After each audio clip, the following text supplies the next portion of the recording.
So, hello everyone! So, this is Angel, ang maraming agenda sa buhay. So, for today's video, we will go to Cebu City. And this is me, Angel, and yeah, this is my classmates. Siyempre naman, kailangan natin ng malupit na entrance with my classmates.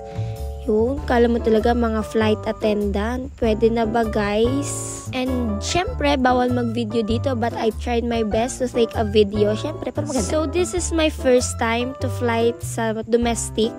And I'm happy because I'm with my classmates. And napaka-memorable ng araw na ito. That's why I video talaga lahat para maging memories someday na maging flight attendant tayo.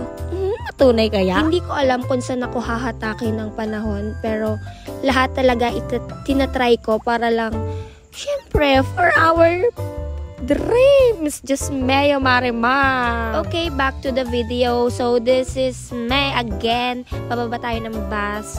And yan, papasok natin ng aeroplano. And yan, nabigyan tayo ng isang malupit na responsibilidad in case of emergency. So, napadasal lang nga lang to si Mariel kasi nakapaupo kami dito sa may exit row, which is we need to assist the flight attendants in case of emergency. O panis, diba? Aware na ako sa ganyan. That's why the training is very important talaga. Kasi nagiging aware ka sa paligid mo kung anong nangyayari. At so, sa mga araw na to, super puyat kami and gutom. Look, Kiara's eyes, yan, tinakpan niya pa. And yan, touchdown Cebu. Sabi ko nga, mag-e-emo tayo hanggat sa gusto mo. Hanggang yun, daplisa na. Malutong-lutong ang ating mura diyan. Nakaw! Super na-miss ko mag-vlog.